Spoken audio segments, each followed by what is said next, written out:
Good night to you and a good morning to me. My name is Nibs. I'm your vampire storyteller for this evening. Right now, I am reading true scary stories off of Reddit, but eventually I would love to hear scary stories from you, the listeners. If you could please go to my bio, find my email, and write in your scariest encounters: true crime, ghosts, aliens, anything that will send a bone chill down your spine, or anything that you remember that made you ess your pants. I want it all. Please send it my way. Tonight, I have 3 scary stories for your enjoyment. I found them all off of Reddit, and to my knowledge, they are as true as can be. But I would appreciate if you can send me your scary stories. If anything that I share with you tonight reminds you of any of your experiences, please find the link in my bio, send me an email, and tell me all about it. There is nothing more that I love than reading scary stories first thing when I wake up at night. It sets the night off on the right foot, and I want to share that with you. So let's get into it. This first story is from You Fireballs in My Ass. That's silly. And they titled it, I Had a Terrifying Encounter in the Appalachian Mountains, and I'm looking for answers. Let me start by saying I have lived in the Appalachian Mountains all my life, and I've experienced a lot of strange things.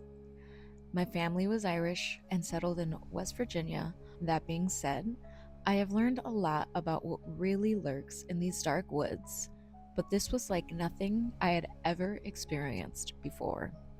It all began with my golden retriever Ozzy growling, like I had never heard before. He literally never growls, so that already had me uncomfortable, but this growl was bone chilling. It was like he was getting ready to have the fight for his life or something. I took both him and my other dog out at 11 p.m. I know I live at nighttime, but I feel like 11 p.m. to take your dogs out is pretty late at night for a human. And he would not leave my side. I noticed that my workshop door was open, so I walked down to close and lock it up. The entire time, he's glued to my side. Ozzy also kept trying to get in between my legs, still growling, and all of his hair sticking straight up like a feral animal. The second I close the door, all hell breaks loose in the woods. It sounded like 50 full grown men had broken out into a full sprint, tearing through the woods. Trees were shaking and branches were falling. In my life, I've never been that scared. We got back into the house before I shit my pants, and I got my pistol mag light to figure out what the hell was out there. When the dog and I got back outside, we were surrounded by what sounded like people mumbling. It was everywhere. I shined the light all over the woods and I couldn't see anything, but the sound was coming from all around. It sounded as if you got a full gym of people to baby mumble. You could almost make out words. That's why I don't think it was an animal. I almost immediately felt sick, like I was having a mix between a panic attack and the full swing of the flu. Back inside the house, it sounded like people were walking around all night. The windows were creaking, and you could clearly hear the sound of shoes on the gravel. The mumbling never stopped. Every time I got up to check the house, my feet would touch the floor and it would go dead silent. You couldn't hear birds, crickets, frogs, or anything. I was terrified and I didn't sleep a wink. The air felt thick and evil all night, and that's the only way I could explain the feeling. Imagine a soaking wet quilt being tossed over you. That's how I felt. I'm looking for any answers as to what this could be. This wasn't like the normal spooky stories my grandma and great uncles used to tell me.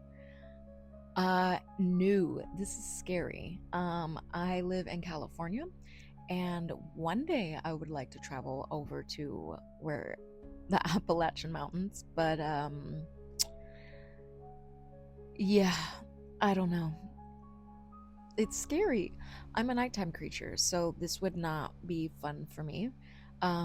Dealing with all of these unknown entities. Like if they were cool and we could hang out and have like a girls' night or something, that'd be different. But something tells me that these mumbling voices are not the type to have a girls' night. Ooh, thank you so much, Fireball in my ass, for your stories. This next story is from Doobie Doopy. I think like Doobie Doobie Doobie. I don't know. That's just my guess, but I like that, so that's what we're going with. And the title of it is I Live in the Heart of Appalachia, and this is easily the most terrifying stories of one of my experiences. I'm excited. This story may be short, or it may be drawn out. I am recounting these events as I type it. It was honestly one of the most horrifying things I have ever experienced, and it brings me genuine stress to think about. This happened maybe 2 to 3 years ago. I live in southern West Virginia and have my entire life. The woods and the mountains surround every direction you look, and nighttime is a darkness that you can never dream of unless experienced. I was with a friend. I'll call him Mark. Oh, hi, Mark. Mark was at my house one evening doing the usual things, watching UFC, playing Xbox, etc. It was extremely late when we finally got bored and decided to go for a walk on a nearby trail to smoke a joint. This is not a particularly long trail, but it is very dense in the woods that surround it, and it is easy to get freaked out when thinking of your surroundings. We finally get to a halfway point in the trail, about 30 minutes in, where we stop, pack our joint, and stand on the trail to chill and talk. The forest is very alive tonight. There are always noises in the woods. The amount of animal activity for this time was unsettling. At this point, it was probably past 1 a.m. This was strange and sort of eerie, but not alerting, as any sort of predatory animal in the area may cause a disturbance. We finish smoking and continue our walk when almost immediately the forest falls dead quiet. And as soon as the forest goes quiet, there is a voice. It almost sounds like a mocking, humanoid voice, shaky and uncertain, almost like an old children's toy. Like the old ones with the creaky speakers and robotic voice, if you know what I mean. This immediately sets us off. We bolt directly down the opposite length of the trail, but the sound does not gain distance. It doesn't get closer per se, but no matter how far we ran down the trail, this eerie voice remained the same volume. Going over and over with no quieting or stopping. At this point, I'm convinced that we are in genuine danger, something I have felt very few times. Finally, after sprinting for who knows how long, we exit the trail, gasping for breath and almost at the verge of tears of how frightening this was. We begin to exit the trail, and about 5 minutes from the exit, there is a bone-shaking, heart-stopping, murderous scream from directly behind us. Whew! I know what a mountain lion sounds like. This was not an animal. This was not someone playing or watching a movie. The scream sent birds flying from the nest and made my heart drop into my stomach. It was the most genuinely depraved and violent scream that I have ever heard. This is a true story that I've only told to maybe 3 people, all of whom seem to brush it off as false. Oh, God. I've never been a person to push for the existence of paranormal or spiritual, but I genuinely believe I encountered something inhuman in those woods. Edit. I know I will receive questions such as, what was the voice possibly saying, or explain the area and what happened after. I genuinely cannot remember what the voice was saying. If anything intelligible. I don't know if I could understand it then, and I certainly can't recall understanding it now. All that I recall is that it was a fluctuating voice and pitch, shaking, almost joining sounds together. After running from the scream at the end of the trail, we ran into the car, which was only about 5 more minutes from the trail, so we got there relatively fast from sprinting. Again, I obviously love the nighttime. It's my favorite time. It's the best time, but not with creepy voices coming from every direction down the Appalachian Trail. Are you kidding me? How are people still living there? What are you guys doing there? Please let me know. Appalachia stories are my favorite stories. This next story I found is a response to the last story that we had just read, and it's from Rach1874. She says, "Oh wow, I feel this in my bones. My uncle, mom's brother, has had a farm in the southeast West Virginia since the 70s, long before I came into this world. Mom is the oldest of 5, and my uncle built a bunch of houses on the farm so my family could use it whenever. Some lived there, and others, like my family, visited often. My mom and older sister and I would go for weeks on end to spend time with family, and I always loved it because I had a ton of cousins and I was the baby for the longest time. So I mostly tagged along with my cousins and felt extremely safe, like it was my happy place. I don't really remember anything totally out of the ordinary when I was little, other than I remember an imaginary friend who I exclusively played with at the farm, nowhere else. And we moved extensively for Dad's job, so I lived in many different places. What I remember after age 5 was suddenly being old enough not to have someone walk me to and from other houses, which I thought was so cool. So I used to explore. My uncles liked to bow hunt and had taken me a few times not too far into the woods, so I was able to go back on my own and find their little tree platforms they had built to hunt from. I thought they were cool little tree houses. Understandably, I would have done the same. Your story sounds a lot like the last time I ever took off by myself in the woods without another family member with me. It was in the winter. I wanted to be out in the snow and explore. So I found my way up the mountain. That's what I called it, but in fact, it was probably just a massive hill, and into the trees. I couldn't find the spot where I was looking for and got pretty frustrated with my 8-year-old self. So I sat down by the creek to catch my breath and figure out where I was. I couldn't have been sitting more than about 3 minutes when something let out a scream I could only describe as blood curdling. I thought it was a fox, most likely, until I hear another voice crying, just weeping and wailing, and the sorrow was palpable. My cousins had always told scary stories about Appalachia, and I figured that they had followed me into the woods and were trying to scare the pants off me for snots and giggles. I'd called out, like, "Okay, guys, not funny. Okay, I'm going home," and followed my footprints in the snow as fast as I could on the way back to the farm. The screaming and the crying didn't stop. It stayed consistent as I moved, which really made me convinced it had to be my cousins. But I didn't think I heard words, just crying and screaming. But it wasn't pleasant. Made my way back to the main house, my uncle's house, which was the biggest on the property and visible from the edge of the woods, and absolutely booked it. Ran full tilt to get to the kitchen door. I remember getting through the door and slamming it behind me because I was a combo of terrified and annoyed that my cousins were playing a prank on me.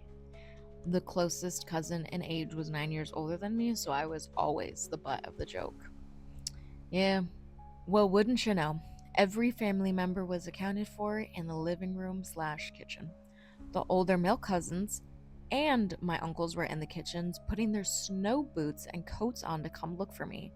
I had apparently been gone for several hours and they were a little worried. According to my mom, I was white-faced. My hands were covered in scratches through my mittens. I guess I must have fallen or something. They were so worried I had disappeared. I should add, I set off from my aunt's to walk to my uncle's and decided to take a detour and didn't tell anyone. Oops. I was 8 and didn't really think about how that might be bad. It's fine. We all take little detours. Go explore, be a bad self.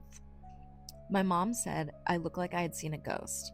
I asked if anyone had come out to the woods to look for me.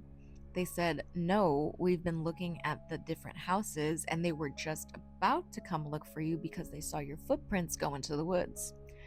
I told them where I went and what I had heard, and my uncle, whose property it was, said, oh shit, I think you probably ran into the witch.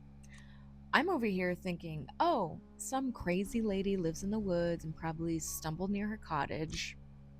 No, the witch was just what they called the unknown entity that roamed the woods, screaming, crying, mimicking people's voices, and giving people a good old sense of doom and dread. No one had a straight answer about possible folklore or anything like that, but all of my older cousins had their own experiences with similar happenings through the years. Oh my god, I love a witch. Scared the living daylights out of me.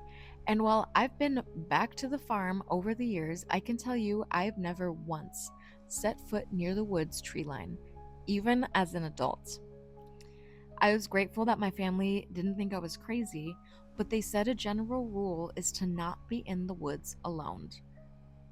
Yeah, that's a general rule for everybody. Do not go into the woods alone, please. So I listened. To my knowledge, nothing physical ever happened to anyone and this entity. More of a prankster than anything, but oof, the Appalachia has some weird stuff. I definitely remember some strange stuff happening during the week we had my aunt's funeral when I was 21, and random voices or red eyes or smoke apparitions on the wood's edge. But I never went to go check on them after that one incident. Edit. I should add that 100% of the family that was at the farm was accounted for at my uncle's house, getting ready to come look for me. So if it was anything other than something supernatural, it was not from anyone staying at the farm. I love farms. I hate that you got this scared, but also I love witches, and I'm wondering if maybe you were to leave a offering for the witch, maybe you guys could be friends. That would be cool. And then she can teach you how to do that to your cousins, and you can scare them instead of them always scaring you. Thank you so much for watching this video and listening to all 3 stories that I told. If anything resonates with you, please drop a comment and let me know why. If you liked any of the stories, please heart the episode so I know that you liked it. And if you thought any of these stories reminded you of your friends, send them their way. And if you know anyone who likes vampires, send them their way. I would really appreciate any involvement with these videos. They help me more than you could possibly imagine. Thank you all so much again. Good night and get lots of sleeps. I am going to read, I don't know, see if I can find 20 new stories for you guys. Not an exaggeration. I literally have all night. Okay, bye.